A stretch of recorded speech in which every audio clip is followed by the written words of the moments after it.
तव कथामृतं तप्तजीवनं कविभिरीडितं कल्मषापहं श्रवणमंगलं श्रीमदाततं भुवि गृह्णन्ति ये भूरिदा जनाः।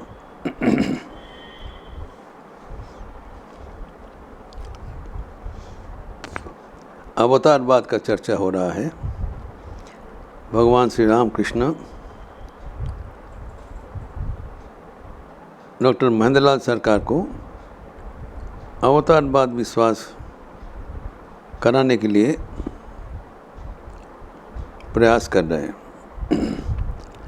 लेकिन महेंद्रलाल सरकार आधुनिक शिक्षा में शिक्षित है।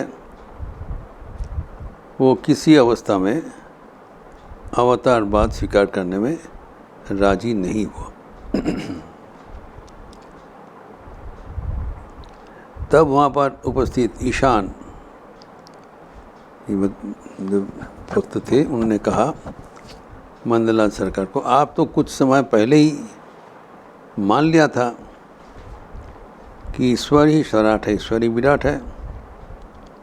आप ही ने तो बताया जो वो नाना रूप सृष्टि किया है, अतः वो साकार है, एवं वो मन जैसे निराकार शक्ति के भी सृष्टि किया वैसे निराकार है। तो साकार भी है, निराकार भी है। आप तो ये सब स्वीकार कर लिया था, अभी मानने में क्या असुविधा हो रहा है? तब श्री रामकृष्ण मुस्कुराते हुए कहा, वो कैसे मानेंगे, कारण ये उनका जो साइंस का किताब में नहीं लिखा हुआ है। जो हम लोग इतना तक चर्चा किया था कि स्वामी विवेकानंद को जिसको साइंटिफिक सुपरस्टिशन कहा है, वैज्ञानिक कुसंस्कार,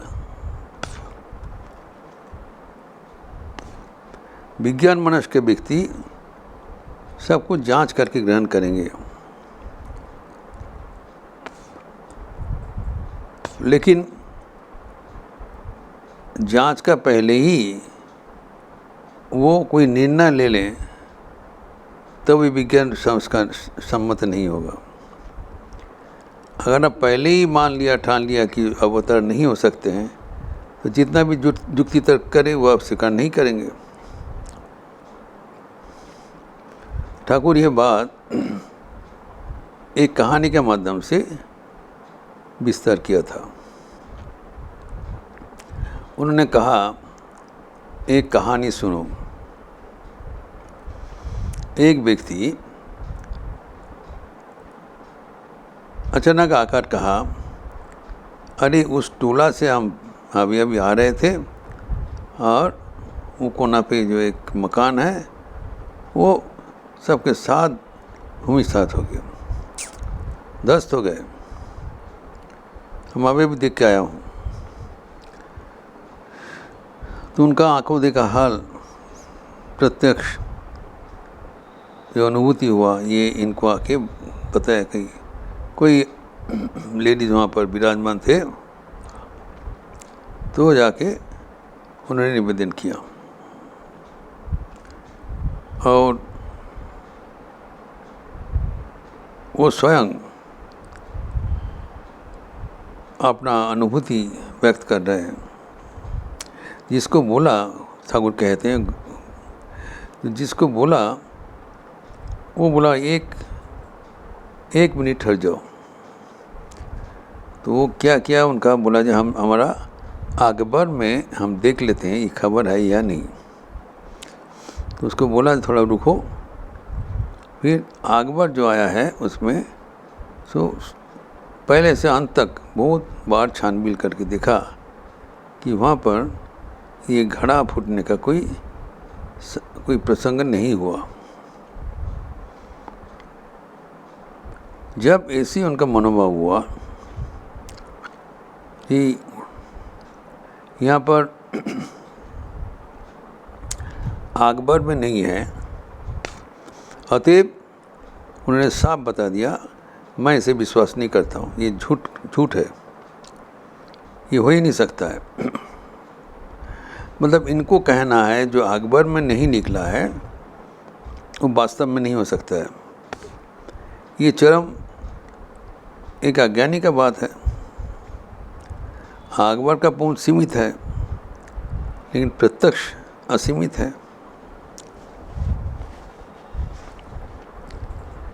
तो यही बात सब हंसने लगा, लेकिन हंसने का चीज़ नहीं है। ये ठाकुर ने सही एक उदाहरण देके दिखाया कि हम लोग जब किताबों पर, शास्त्रों पर अधिक हमारा मर्यादा देते हैं और प्रत्यक्ष का जो अनुभूति को मर्यादा नहीं देते हैं, वो गलत हो रहा है। ये ठाकुर का कहना है। सबसे बड़ा प्रमाण है प्रत्यक्ष प्रमाण। शास्त्र प्रमाण भी ठीक है, जो हम नहीं देखे हैं, अगर शास्त्र में कहते हैं हम भी उसको मान लेते हैं। जो उपनिषद में जो वाणी है, जो आत्मन का लक्षण किया करके जो बताया, यद्यपि हम नहीं देखा तब उनका अपरोक्ष रूप से हम मान लेते हैं। लेकिन जो हमारा अपना स्वयं का जो अनुभूति है वो तो प्रथम है प्रमाण, लेकिन हम लोग उसको दरकिनार कर देते हैं। हम विचार पर अधिक बल देते हैं और प्रत्यक्ष को हम हल्कापन से ले लेते हैं। ये नहीं होना चाहिए। हम जानते हैं कि गिरीश चंद्र घोष का असीम जो विश्वास था उनका विश्वास था, मन प्राण से विश्वास था कि श्री रामकृष्ण स्वयं अवतार है। उन्होंने अनेक प्रकार के ठोक पीट करके ठाकुर को देख लिया, श्री रामकृष्ण को देख लिया। ये निर्णय में आया कि अगर वो भगवान नहीं होते तो गिरीश चंद्र घोष के इतना अपमान, इतना गाली गलौज नहीं सह पाते। वो साक्षात भगवान है, ये उसका निर्णय हुआ। यद्यपि नरेंद्रनाथ जो कि आधुनिक शिक्षा में शिक्षित है, विचारशील है, वो किसी हालत से ये मानने के लिए तैयार नहीं था। तो अपना अपना मत व्यक्त किया। नाउ जो गिरीश चंद्र घोष के साथ नरेंद्रनाथ का एक तर्क हुआ, स्वयं श्री रामकृष्ण उपस्थित थे।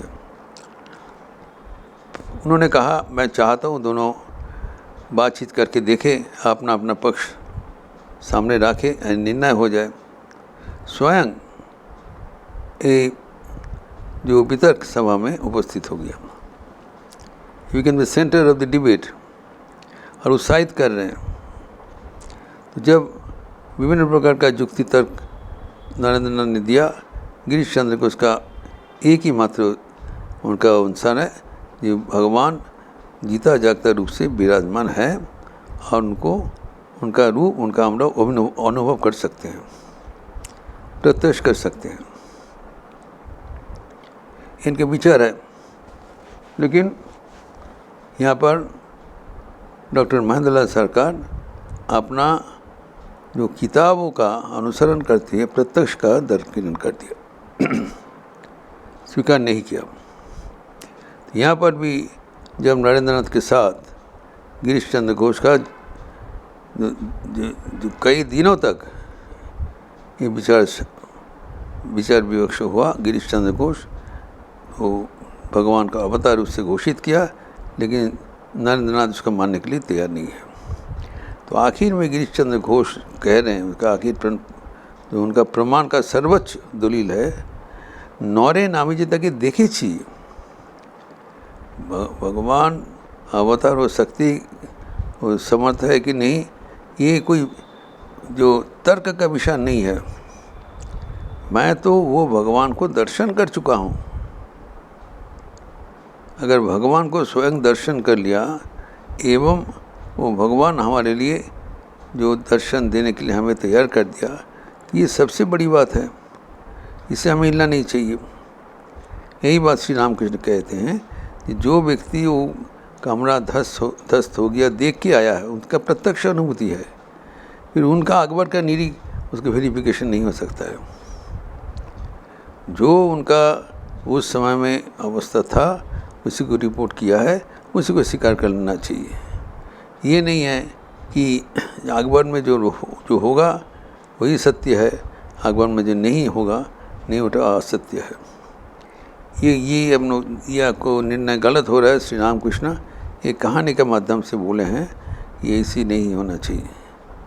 जो हमारे महेंद्र लाल सरकार को उनको इंगित कर रहे हैं कि आपने अपना निजी अनुभूति पर बल दो। भगवान अगर आके तुम्हें अपना उपस्थिति घोषित करें अब श्रेष्ठ है, लेकिन तब तक भगवान हैं इसको अनुमानिक रूप से ग्रहण कर लेना ही बुद्धिमती का काम है। एवं जो प्रत्यक्ष उसको सर्वोच्च स्थान देना चाहिए। अगर उससे शास्त्र का प्रमाण मिल जाए तो अच्छा है, शास्त्र का प्रमाण नहीं मिले तो शास्त्र का इंटरप्रिटेशन अलग है। जो जनजीवन में भगवान का आशीर्वाद, भगवान का आविर्भाव अगर हम निरंतर कल्पना करते रहे तो हमारे जीवन में एक संतुलन आ जाता है। एवं यही आध्यात्मिक जीवन का कड़ी है।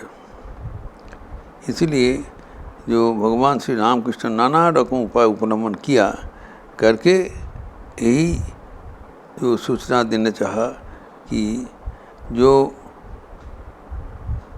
ईश्वर का जो अवतार है, भगवान स्वयं ये धराधाम में मनुष्य रूप धारण करके आते हैं। ये इसको आँख है वो प्रत्यक्ष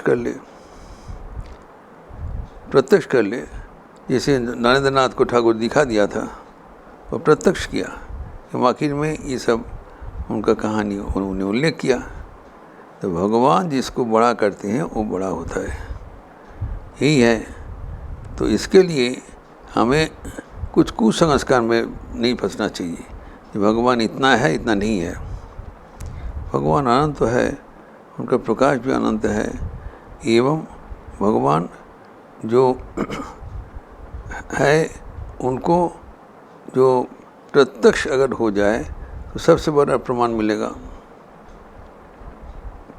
एवं भगवान के चरणों में प्रार्थना करना चाहिए कि ताकि हम भगवान को स्वीकार करते हुए जीवन धन्य कर सकें।